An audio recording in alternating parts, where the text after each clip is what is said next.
All right, let's get started this morning by getting logged into MenuLink, and what we're going to do is a mock run-through of an opening workflow. However, we're not going to use the workflow function. We're going to do this manually. Now, what you want to do for each store is you do have a login.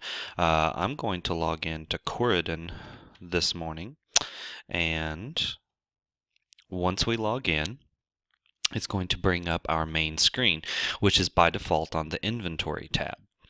Now, once we're into the store, what we're going to want to do, any messages that pop up, you can just click OK. The first thing we're going to want to check is obviously sales reporting. So we go into Sales, we open up the Reconcile dialog, and the first thing we want to do is check out our cashiers from last night. So choose the cashier checkout option. Very important here, let's go up to our date. Make sure we set it for yesterday. All right, it looks like we do have a checkout on the line from yesterday. Let's double click it, and it brings up our sales. Now, if you look up here, it shows that gross sales was $1,118.50. With the beverage and gross sales retail, it totaled $1,134. Now, if we go, let's see, over here, we find that last night there was a declared cash of $384.88. What should it have been? $384.88. When I checked the bag here beside me, I did in fact find $384.88, which is what I will enter now.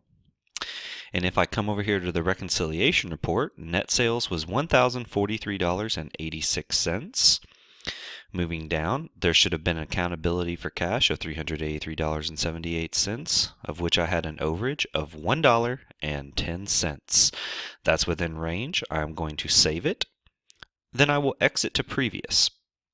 From this screen, what I'm going to want to do is finalize the checkout. I choose the arrow to highlight the entire line and finalize. Once I've finalized, if I need to go back and check anything, I'll have to highlight and then unfinalize the checkout just for when we go to make deposits if there was a mistake with the safe. So we don't need to right now, so we'll exit to previous.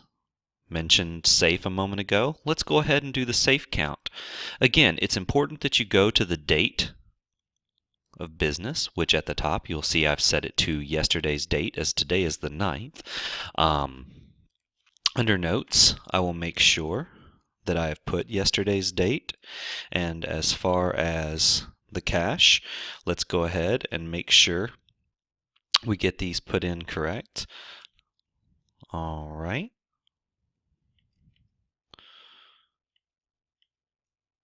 Alrighty, you'll see that that's $300, which is our safe count cap. Now, triple check, 5858, enter new safe count. We now have a safe count entered for that date, which we are going to save and return to previous. Exit to the previous menu so that we have an opportunity now to do a deposit. Now, under deposits, you will see that there is a window, a start date of 5/3 through the 9th. First thing I want to do is look up here and I see the 3rd, 4th, 5th, 6th, 7th.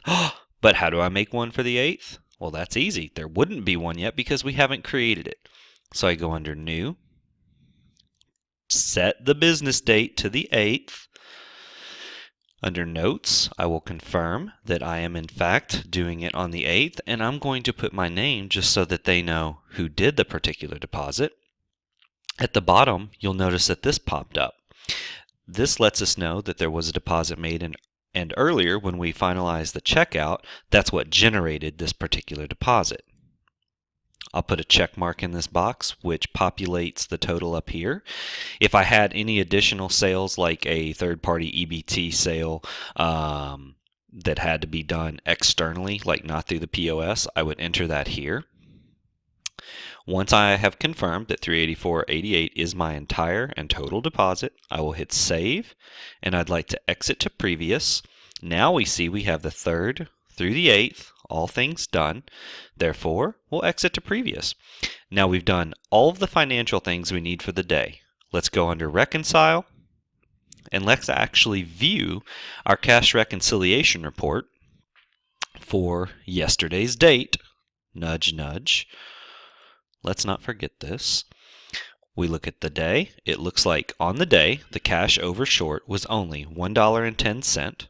That's well within range. I'm going to make a comment down here of the date and that I was in fact the person who did the reconciliation. I will save it. And we're done with all the sales reporting. So next up, we're going to want to exit to the main screen. We need to check labor from last night. I go to labor. Payroll. Now there's several things. We could just jump right into the shifts and start editing things, but we might want to just know, is there anything that we're going to have to edit anyway? So we'll go to a report. And what we're going to look for in the reports category is yesterday's date with time clock punches and break detail. What I like to do is double click. And in about 5 minutes, it's going to pop up a window here. All right. We choose the day. No, I do not want the 3rd. I want the 8th. So once I've chosen the 8th, it's going to pop up who worked yesterday. And we're going to have a checkout of 8:11, 8:12, and 4:10. All of those are correct. Therefore, I'm going to close the report. I know that I don't need to make any edits, but for the sake of showing it, let's assume that I did need to make an edit. Therefore, I go to the Shifts tab. Again, it is always imperative that you look at yesterday's date. I choose the 8th. I see that Noah worked, so let's double click on Noah. He worked from 3:57 p.m. to 8:11.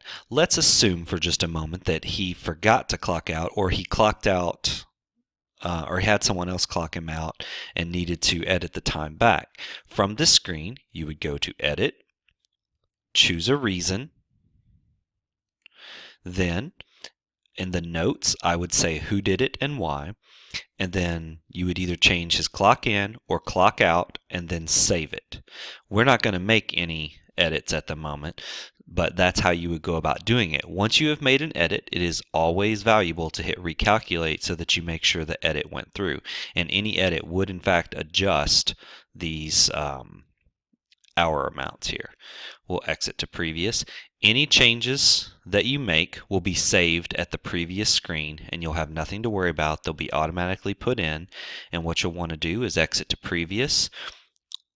You would want to then go back and double check that report to make sure that the change was made in effect. And let's see. We didn't make a change, but for Noah, just proving we didn't make a change here, 3:57 to 8:11, all things check, we're good to go.